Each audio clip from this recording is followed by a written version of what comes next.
यही नहीं, इनके लाख पदों का अंतर भी 100 ही आएगा, क्योंकि इसमें डी तो सेम है, तो डी वाला पार्ट तो कैंसिल हो जाएगा और इसका सिर्फ ए वाला पार्ट ही रहने वाला है। दोनों समांतर श्रेणियों के प्रथम पदों का अंतर कितना है?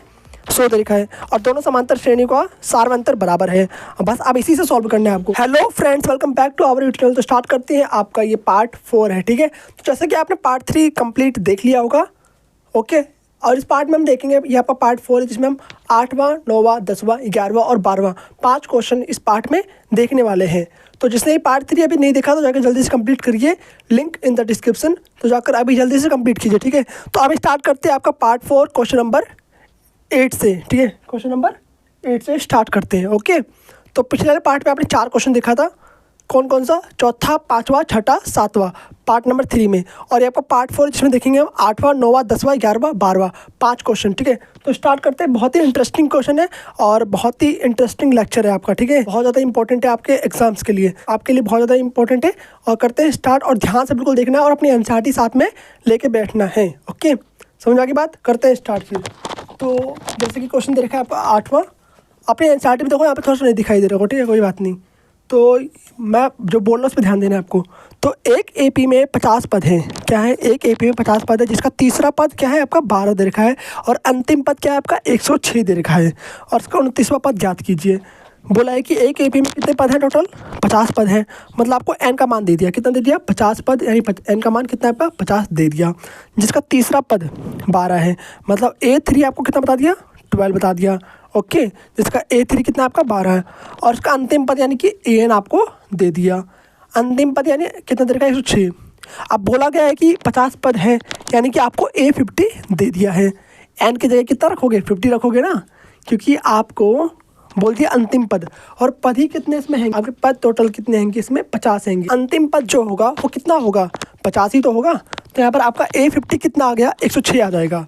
और आपको फाइंड क्या करना है वो लिख लो यहाँ पर। तो आपको फाइंड करना है A29, 29वां पद आपको निकालना है, ओके।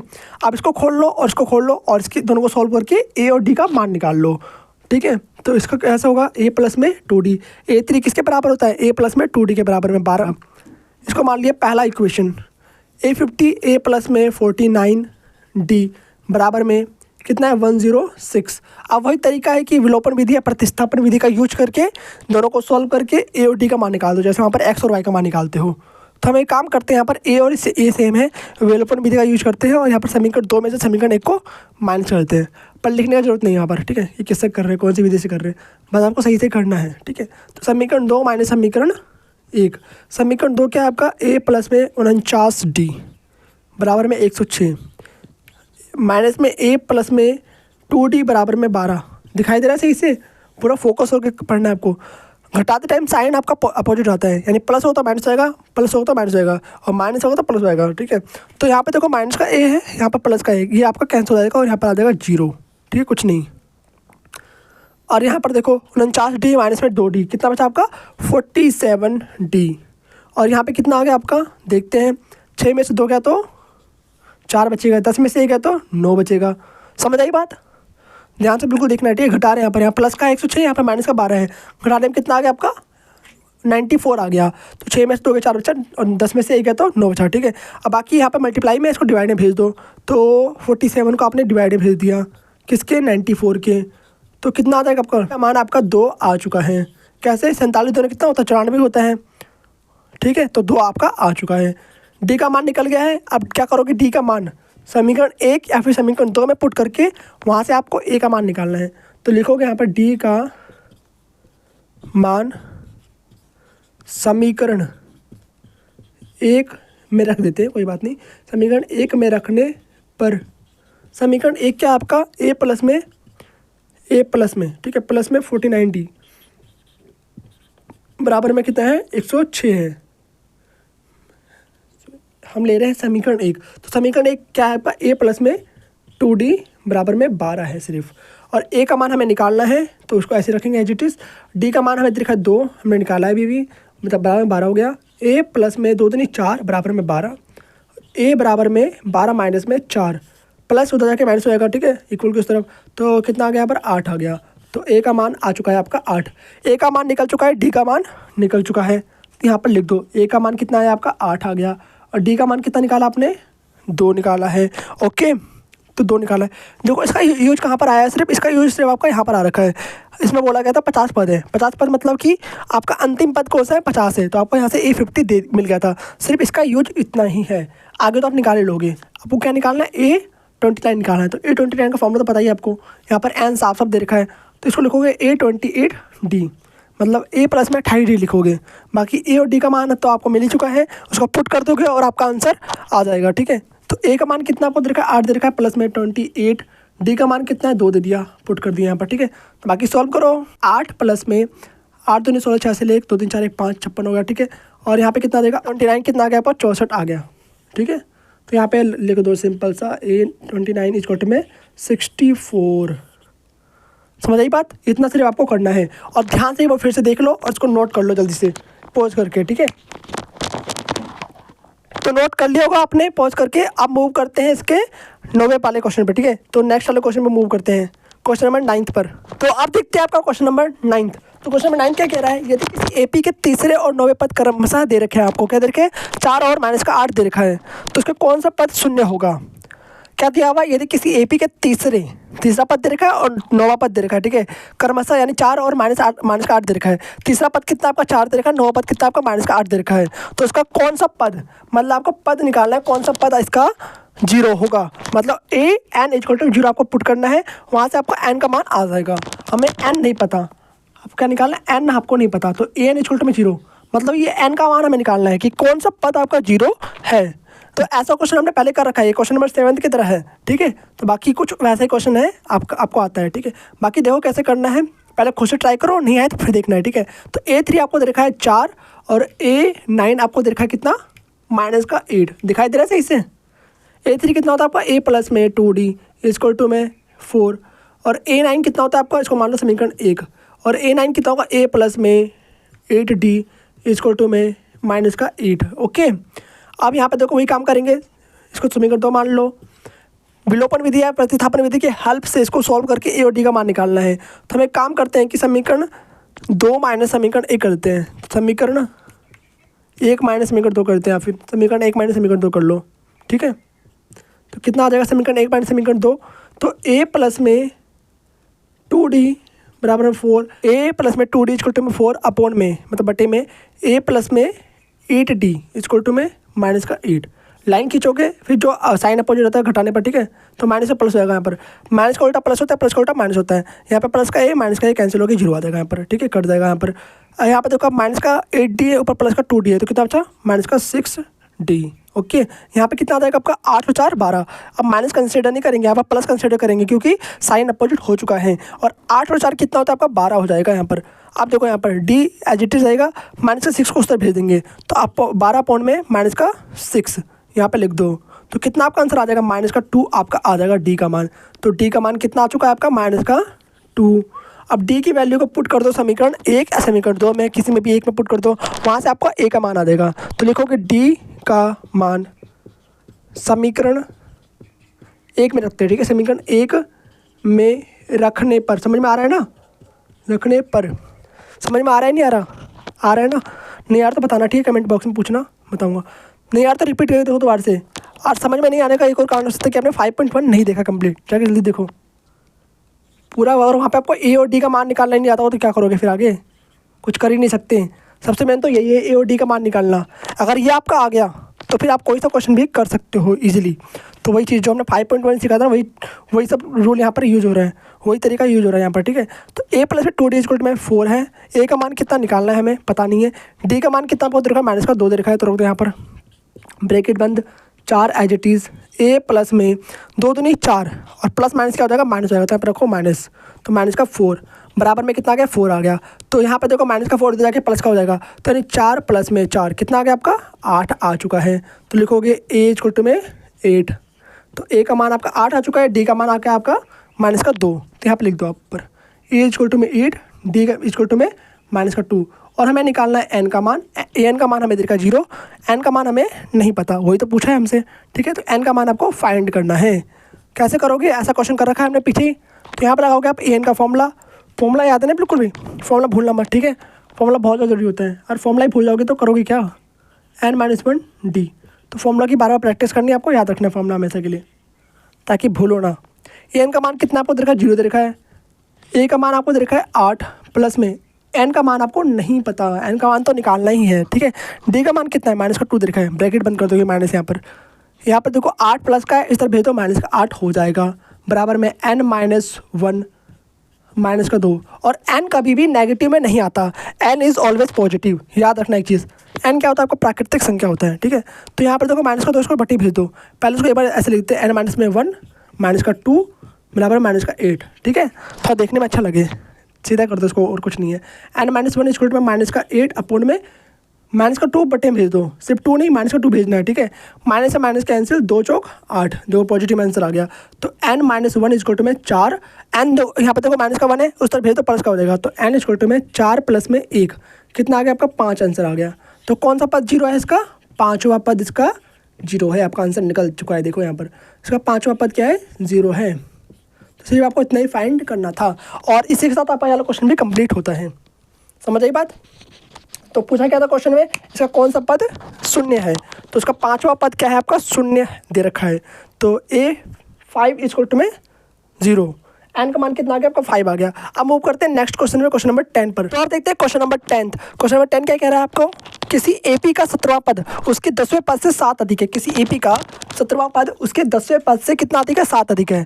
कैसे देखोगे, और इसका क्या निकालना है, सारवंतर। सारवंतर मतलब आपको D ज्ञात करना है, इसमें सिंपल सा है। यहाँ पे सेम वही फंडा रहेगा, यहाँ पर इक्वेशन बनाओगे, सिंपल है बिल्कुल। कैसे करना है, देखो यहाँ पर A17 आपको दे रखा है उसके 10वें पद से। देखो ऐसे कह सकते हो कि मैंने क्वेश्चन आपके लिए बना दिया कि x जो है आपका y से कितना अधिक है, 2 अधिक है। x जो है आपका y से 2 अधिक है। तो कैसे लिखोगे यहाँ पर, x इक्वल टू में y प्लस में 2 लिखोगे। तो सेम वही तरीका यहाँ पर भी है जो आपने क्लास 8 में कर रखा है। तो A17 पहले लिखोगे, A17 उसके 10वें पद से 7 अधिक है। पहले लिखो यहाँ पर 10वां पद, ठीक है। किससे अधिक है, 7, 10वें पद से। जब इसमें 7 जोड़ेंगे तब ये इसके बराबर आएगा। क्यों यहाँ पे ऐसा बोला गया है, A17 मतलब 17वां पद जो है उसके 10वें पद से 7 अधिक है। मतलब A17 एक तरफ लिख दो, एक तरफ A10 लिख दो। फिर बोला है कि A17 उसके 10वें पद से 7 अधिक है, मतलब 10वें पद में जब हम 7 जोड़ेंगे तब वो A17 के इक्वल आएगा।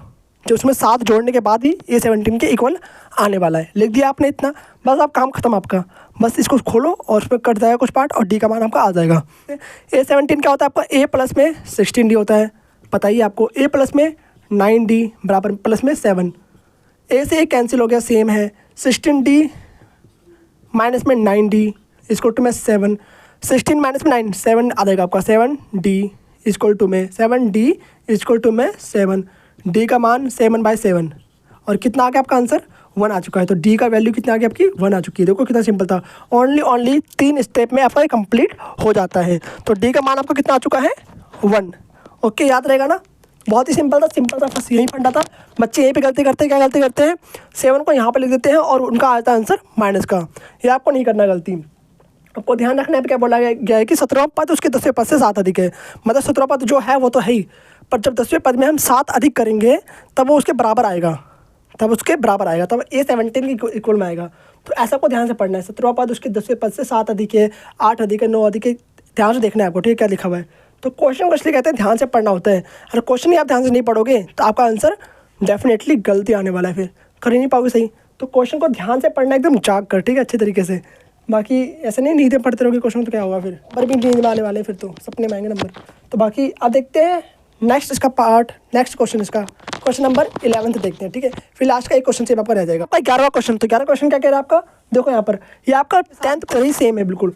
क्या बोल रखा है इसमें, यहाँ पर एक AP आपको दे रखा है 3, 15, 27, 39 डैश का कौन सा पद नहीं पता कौन सा दे रखा है, वो उसके 54वें पद से 132 अधिक है। जैसे वहाँ पर A17 इक्वल टू में A10 प्लस में 7 था, वैसे यहाँ पर कौन सा पद हमें नहीं पता, उसको हम मान लेंगे AN, क्योंकि n का मान तो हमें पता ही नहीं कौन सा पद है, 20वां है कि 30वां है कि 45वां है, नहीं पता। तो वहाँ पर आप मान लोगे AN। तो ऐसे लिखोगे आप AN इक्वल टू में A54 प्लस में 132, AN इक्वल टू में A54 प्लस में 132 लिख दोगे आप, ठीक है।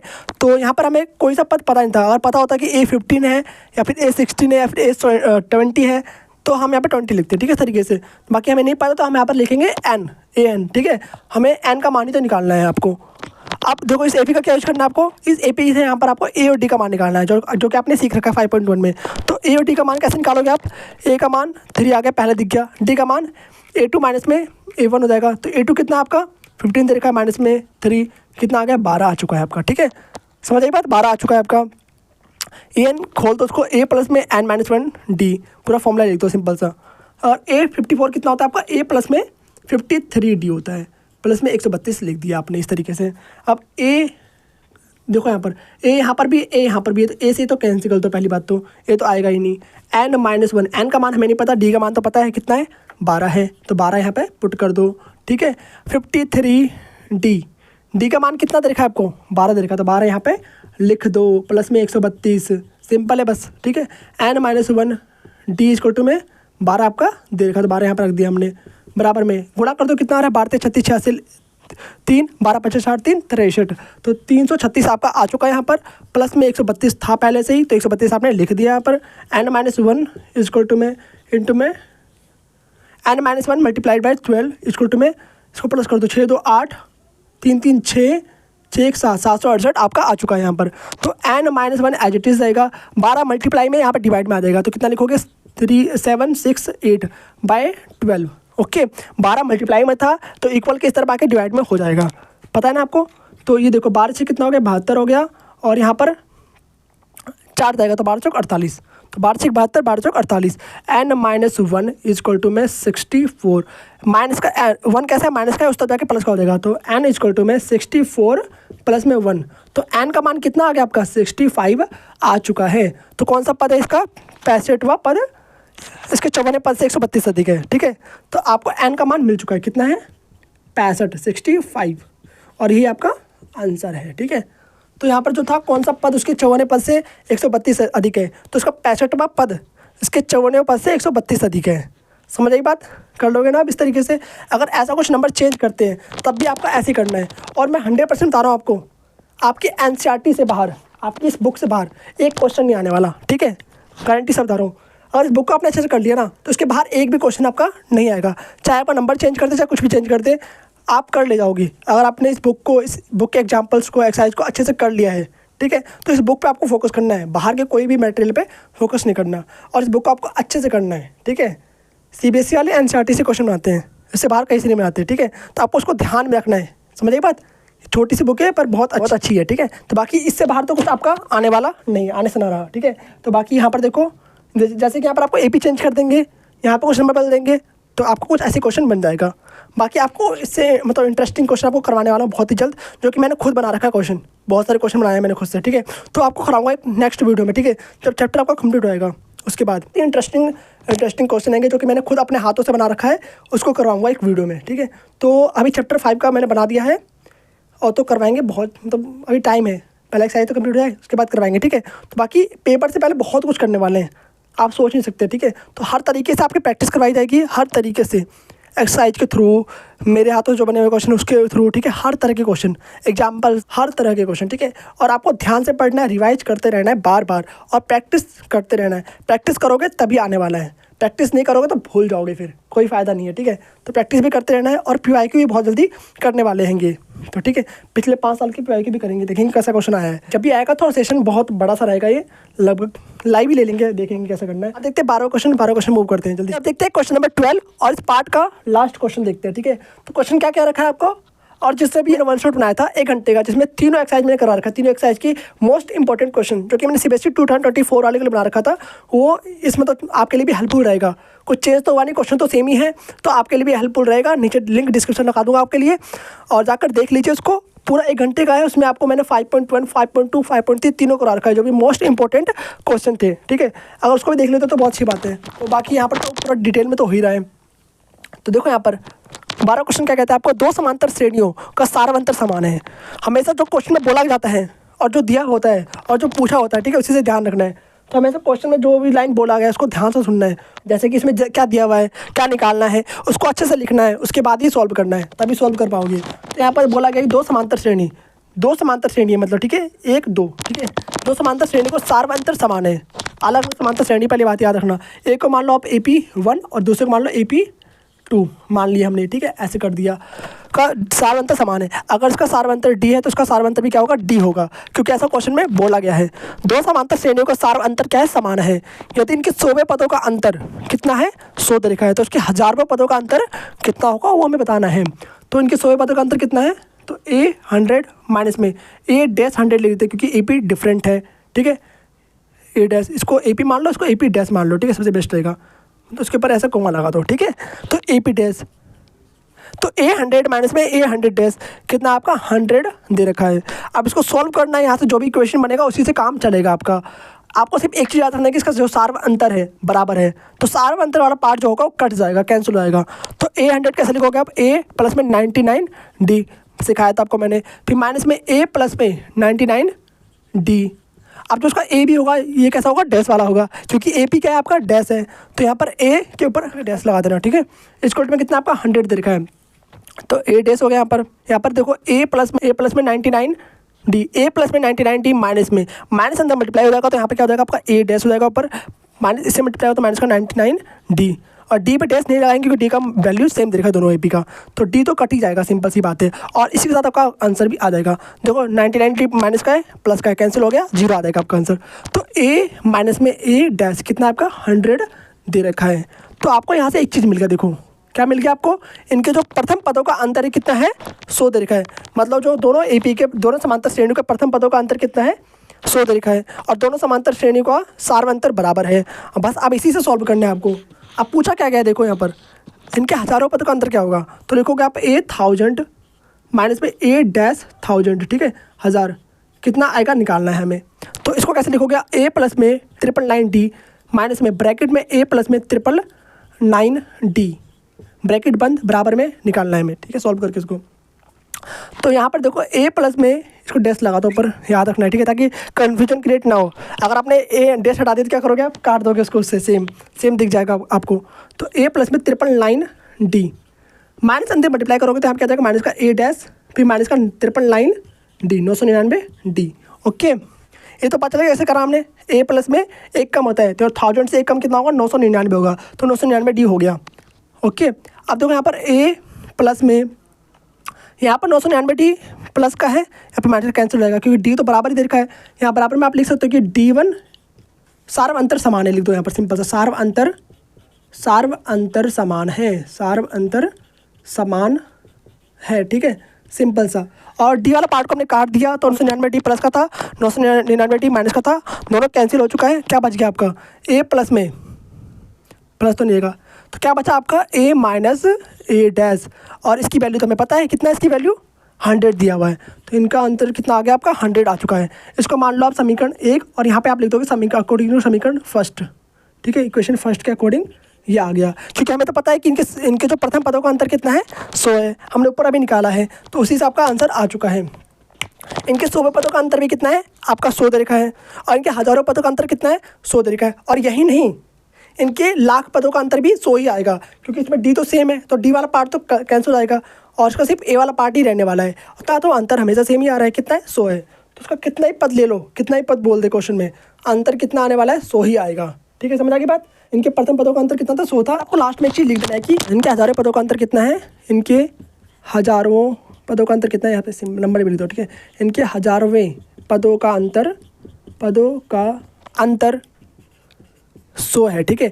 और आपका क्वेश्चन कंप्लीट होता है, लिखना भी जरूरी है आपको, तो ये तो पता चलेगा क्या लिखा है आपने। और इसी के साथ आपका वाला पार्ट कंप्लीट होता है, और जिसने भी पीछे के पार्ट मतलब part number 2, part number 3, part number 1 नहीं देखा, जल्दी जाकर कंप्लीट देखिए, लिंक आपको डिस्क्रिप्शन में मिल जाएगा, ठीक है। बाकी मिलते हैं आपसे नेक्स्ट पार्ट में, पार्ट 5 के साथ, और तब तक के लिए okay bye, thanks for watching.